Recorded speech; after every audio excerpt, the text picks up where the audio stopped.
up, everybody? Let me speak. Let me speak.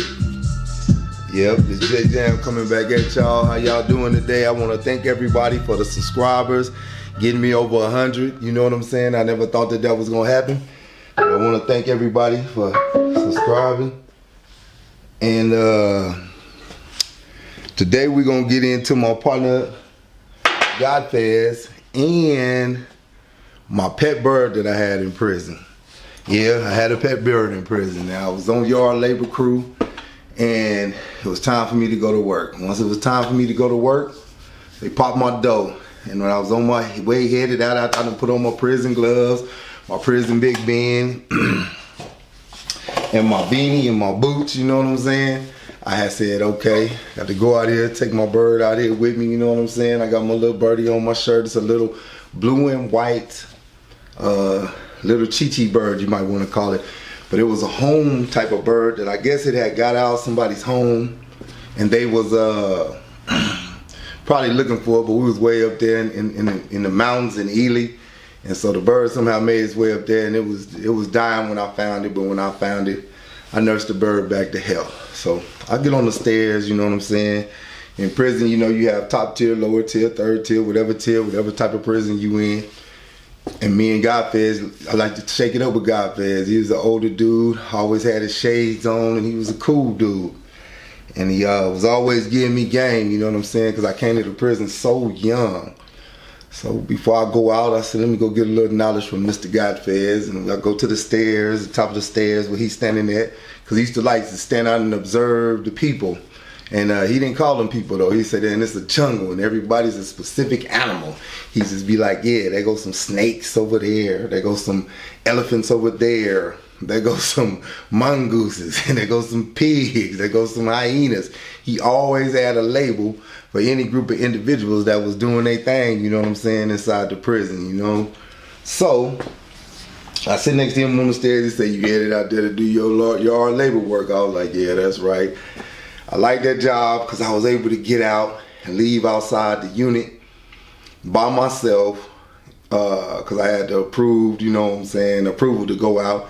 And I would go out and make sure the yard was cool, make sure the water was right, to water the grass, make sure things was done and the baseball field was ready, you know, so the guys can come out and play baseball.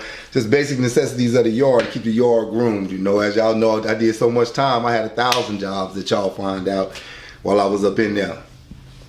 So this particular day, I was taking my little pet bird out with me, you know what I'm saying? The police didn't really mess with me because I had did so much to get approvals for different things inside the prison, from cats, dogs,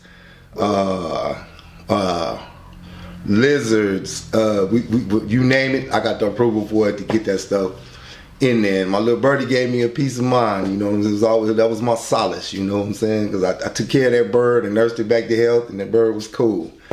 So Godfez was telling me, all right, man, you know, you come up on some food out there, somebody from the kitchen, let me know. You know, I got the money, I got the commissary to pay for it. He might have wanted onions, bell peppers, garlic, you know what I'm saying, or probably wanted the sandwiches somebody was bringing out the kitchen. I used to bring them out there too when I worked in the kitchen. I figured out how good the meals was, and I would prepare the meals and sell them to the inmates, to the police. So I get out there with my little birdie, mind you, I got my little birdie on my shoulder and stuff, and I'm doing my yard labor thing. I go to the yard labor room. I grab some, I grab all my supplies, you know. I got to get garden tools and garden hose and a wheelbarrow, you know, whatever specific we was planning for that day, you know what I'm saying. And it was not, I wasn't just the only yard labor crew worker. It was a crew, you know what I'm saying. I had a crew. And there was another crew, you know what I'm saying, and we all had specific duties that we were supposed to do up in there.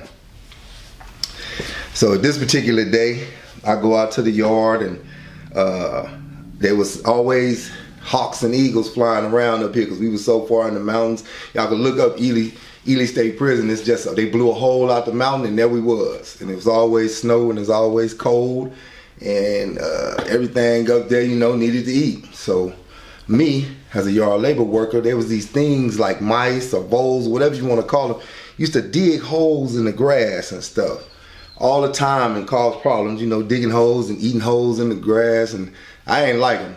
So I used to take a water hose and I would stick a water hose in one end and I would go to the other end and they would all be running out of there. They'd be all be running out of there and coming up, and I'd take them and I'd put them in this little cage I had. And I would take them out to the softball field and I would feed them to the Eagles, and they'd see me sitting them out there on third base. And before they could even run away, even though I dazed them a little bit, before they could even run away, the eagle or the hawk would swoop down, boom, hit it, take off with it. Okay, so I have been doing this now for a couple of years, feeding these eagles and hawks, so they kind of got used to this stuff. So, as I'm out here today and I'm checking the baseball field, the baseball plates coming up, you know what I'm saying? I'm fixing on them and I'm sitting on third base and I'm fixing the plate on third base. And I'm like, yeah, I got to get all this stuff situated. I don't notice that all these eagles and hawks is out here still like they normally is, you know what I'm saying? And everything is cool, you know. Let me rewind right quick how I got my little birdie. One day I was out there on the yard doing my yard labor thing, and the little birdie was stuck inside the baseball diamond gate. And I seen the little thing twitching and beeping and tweeting all around, you know what I'm saying? So I grabbed a little birdie and I took it and I went on and took him in my unit in my room, got him a little water, and I got him a little bird food. We just got a bunch of little sunflower seeds and worms, and I would hook him up, you know what I'm saying? Let him nurse him all the way back to health. And I had this bird now for about 7-8 months, you know what I'm saying? And I never took this birdie for granted, because this birdie was real cool. And I never took the birdie out while I was doing my yard labor work before. I used to just bring him out there on the yard with me while I'm doing my yard labor thing. So anyway, this particular time though, I'm sitting there and I got my little birdie and I doing something with the baseball diamond on third base, and I said, okay, let me sit this birdie down while I see what's wrong with this plate so it don't slide when they playing softball out there, baseball, or whatever the case what they be doing. And mind you, this is how I used to sit down, the little voles, the little mice, and all that stuff. I sat my little birdie down and I go about my business. I sat him down, go about my business, and I'm fixing this little plate.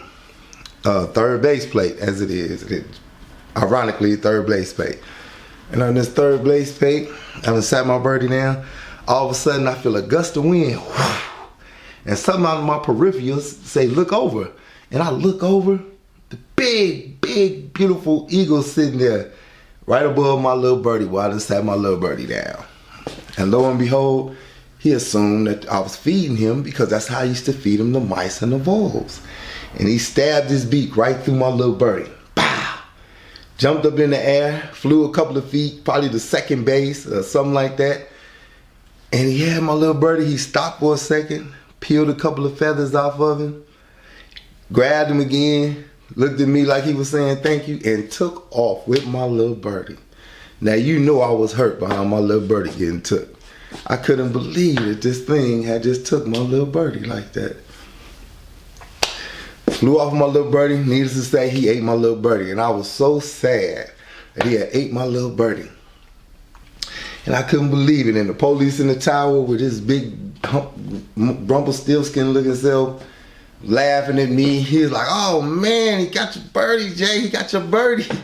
He was like, why you sit your birdie down there? And I'm like, man, I forgot that that the birds was gonna be out here, and I sat my birdie down like I was sitting mice. He said, just like you sit them old nasty mice and rodents down there. He thought it was that. Took off with my little birdie. But he took off with my little birdie was gone. But I also had lizards, and then I got it approved through the warden to run a dog program and get everybody dogs that wanted to participate in the program for extra credit, extra time. Mind you, these were dogs that were, you can Google this stuff, for Ely State Prison, Nevada State Prison, Carson City, max housing, one of the oldest prisons in Nevada. You can Google the dog program. The dog program was started by me, Baca, and a few other inmates, you know what I'm saying? I always would go around and talk to the whites, the blacks, the Mexicans, and everybody, and let them know what was coming. So the ones mainly, I would also just trying to make it for the lifers. You know what I'm saying? Because lifers, we had nothing. You know, I was a lifer, and we had nothing. And the lifers I always tried to do everything trajected towards the lifer, and the people with lower sentences would benefit from that. They would always benefit from it because we had to be inclusive with them because they were the majority. The majority is not people with a bunch of time, not people with life sentences, and not people that's never going home like me. So I would just try to make things more comfortable for us in there because this was home for us and this was prison. And I was prison because I was raised in the prison. I went from a child to a man in prison. I didn't go from child to man on the street. I went from child to man in prison. So got it approved through him, and I had started up the NAACP Jericho chapter in there. And I got it approved through the Warden Baca, who I was always at odds with, always bumping heads with. But this is something he agreed with. This is because this was something he wanted to grab onto and help out his political aspirations within the penal system. You know, he had aspirations of becoming not just because he was a associate warden of programs and to move into warden, wanted to move to director, and so on and so forth. So, you know, I had to utilize him as a stepping stone in order to make things more comfortable for the lifers in prison, you know.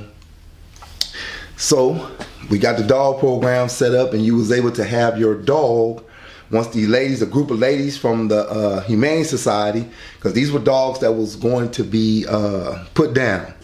These were dogs that were going to be put down because nobody wanted them. People that had either were strays or families couldn't take care of them no more, and the dog only had so much time. So we were kind of kindred and sympathetic to that too, because that's the same way we were. You know what I'm saying? We were like misfits, like the dogs was. And if the dog was able to pass the program and a person had his dog so long, he would able to, when the ladies come in with the dogs, we get to pick the dogs that we want us, and they give it a background and history on the dog. And once you got the background and history on the dog, you can choose if you want this dog, or they'll choose it for you. And then you was able to have a cage in your cell. And then this max housing up here, this was where the death row used to be at. You could have a big enough to have a cage in there for you and your dog. And then the police had to let you out at night to let your dog go out to the yard and use the bathroom and stuff. And we all had a big old thing of food. I would have a big old thing of dog food that the ladies would provide for us and bring in to us. And it was nice, you know what I'm saying? Everybody liked it. That especially the lifers who had was able to get the opportunity to get those pets.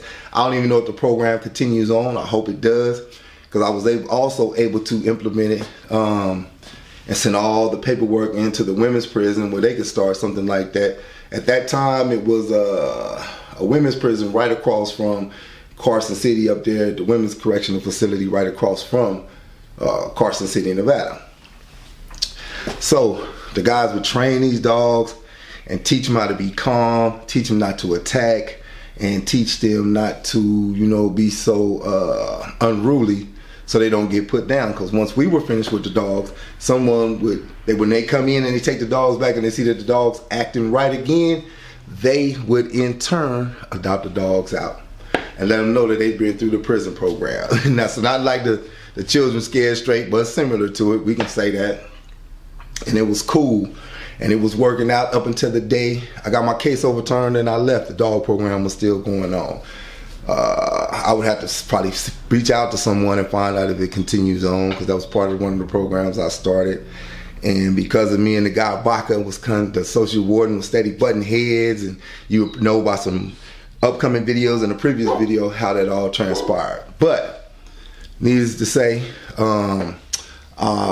spoke on the dog program this time. In my next video, I'm gonna try to bring to y'all some of the updates on the other previous videos I had did, and bring y'all up how I started the gardens in prison, where each ethnic background, Hispanic, black, white, had their own little plot of land and was able to farm it, and they was able to yield lettuce, tomatoes, garlic, peppers, and all that stuff, which in turn, you know, they utilize it, you know, to make their little hustles, which was cool, you know what I'm saying? But that's just some of the programs that I helped start within the prison, you know what I'm saying? Under the guise of the NAACP Jericho chapter, breaking down the walls. Shout out to everybody who's been following me. Please follow and subscribe. and continue to help my page grow, because I got big things coming, big things I'm gonna be doing. And my Let Me Speak merch definitely is gonna be on there. I had to go and turn around and get a patent on there, all that stuff. That's why that's taking a minute to get situated. I didn't know nothing about all that, but once again, I'm growing this page and I'm learning more things. But I still want to thank everybody for subscribing. I want to thank everybody for following me on my little journey, you know what I'm saying? And I hope we can blow this thing up and make it happen like it's supposed to happen, you know? Getting better and better at it. I hope the sound is okay, because I got thousands and thousands of comments about the sound. Every time I look up, I'm getting a notification about the sound. Is it me or is it my phone? Is it me or is it sound too low? Well, I'm learning how to work this stuff and equipment. I went from a little bitty phone to a better phone. I went from a better phone to a better camera to a better mic. So hopefully everything works out and y'all was able to hear me good today. We'll review it and I'll be back against y'all. I'm gonna try to drop one twice a week now. So everybody take care, peace, and always remember, no matter what nobody tell you, always let them know, let me speak.